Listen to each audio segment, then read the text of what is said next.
Talk and Power, your motorsport and motoring radio show.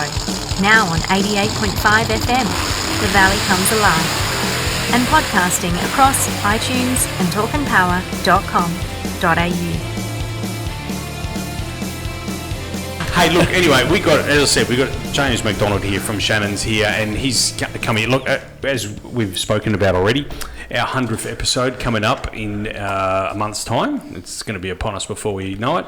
And James is curating, basically, probably one of the biggest collections of Holden vehicles the West Australia's ever seen, and it's going to be called the Gone But Not Forgotten Holding On Through Time car show. So, James, that's why we got you here tonight. And look, we first must thank you and everyone at Shannon's for putting this together and allowing us to be part of it as well and celebrate our 100th episode, because I think it's a great way to celebrate for us.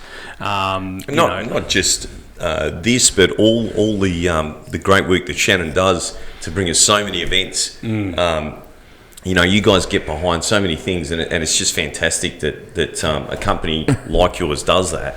I appreciate that, Simon. I mean, it's always been something that's been very near and dear to Shannon's heart as a company, is supporting the community as best we possibly can. So it's great that we still are able to do that. Even through all we've been through in 2020, we're still back here at events now, which is just something absolutely fantastic and a testament to all of the staff that we work with and to the business and the business leaders as well for allowing us to do what we can do. But in actual fact, I'll go back to this show quickly. The idea came from one of my counterparts over east, and he was telling me about a show that he was doing at a Holden dealership, and he had about 13, 14 cars or something like that, and I thought, I think we can do better than that here in WA. So this entire show is about showing up the eastern states, really. Well, we're always for that, aren't sounds we? good. Yeah. But no, I think to my knowledge, this will be the first and probably the last show with one of every Holden from 1948 to 2017 at a Holden dealership in one place at one time. Wow, that's a lot of cars, and that's a lot of cars to actually pinpoint. Yeah, that's amazing. So the count is approximately 171 individual bodies from 48 to 2017, and then on top of that, because that wasn't enough, we're adding anything that was pre-48 that was built by Holden in Australia as well. So. Is there many here in WA? There is. We're getting a pretty good response from Veteran Car Club and the likes, Chevys, Pontiacs, seeing a couple of Morrises come out, and there's Vauxhalls, and I'm still on the lookout for the elusive 32 Model T, because that's going front and centre, because it's a Ford. So for those of you that don't know, that Holden was a coach building company before it became the Holden Motor Company. So most of us see the FX or the 48, as many people refer to it, as being the first Holden, but they actually built quite a number of cars before that. They certainly did. They were active in producing cars from approximately 1917. I think they built one or two cars under contract in the years prior, and then 3 cars were the start of the contract in 1917, and they produced approximately 7,000 cars from 1917 to 1948, and that was just in the South Australian plant, and obviously there was manufacturing in other states as well. So the Model T would be quite a coup, wouldn't it? That's why it's going front and centre. But it was common practice back in the day. Like, I mean, crates, they used to pack them into a crate, parts of the vehicle or panels, and it was quite common for cars to be assembled here in Australia prior, back in the 30s and pre-war, of course. That was quite common. So a lot of people don't know that or aren't aware of that Holden represented not just Holden but a number of manufacturers, especially American manufacturers prior to 48. So it's great that we're able to get those cars there as well, because I think they need to be recognised or acknowledged in some sense. Yeah, absolutely. I think it's an important part, and that's the whole mantra behind Gone But Not Forgotten. You know, it's a reason to remember what has been Holden, Yeah. and what will always be Holden, because they're not making cars anymore.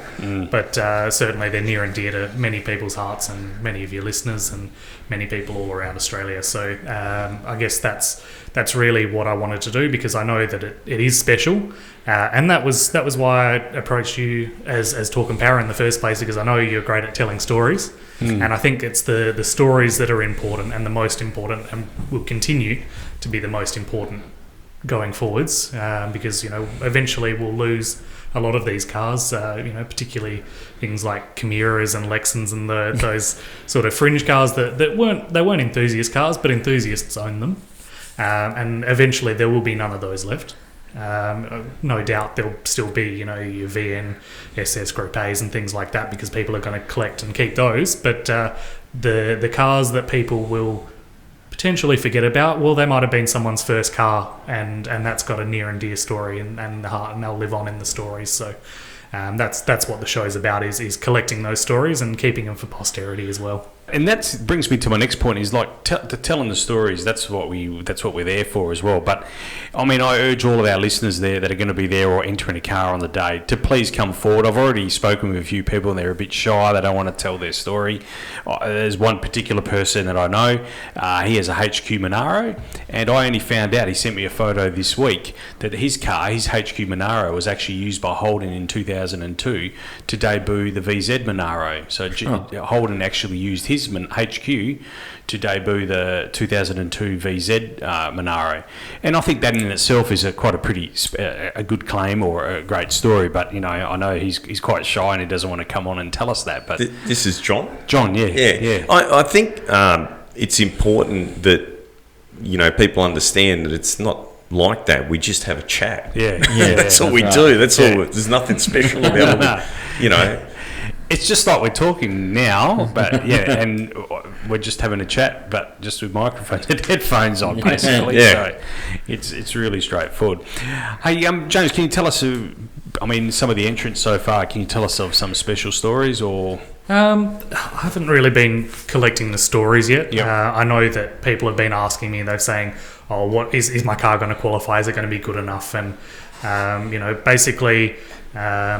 The late Robert Shannon that started Shannon's, he always had the mantra that if your car's special to you, then it's special to us. Yeah. And I think that's really following through here with that. And people are saying, oh, my car, it's not perfect. It's got a few excuse me. That's all right.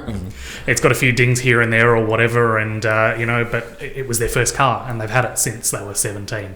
And it's, what are you talking about? Of course. Yeah. Bring it along. That's the most, Yeah. Those will be the most special stories, because they're the guys that rear-ended it doing something stupid and they shouldn't have been, and they were learning because they were only 17 years old, and then they loved the car and they rebuilt it, and that's the sort of stuff that we're really looking for. So the stories will come out, and I'm wanting to save some of those stories for the recordings that you guys are doing. So I'm not going to sort of give away too much in this format, because otherwise it'll sort of spoil the surprise a little bit. Talk and Power, your motorsport and motoring radio show.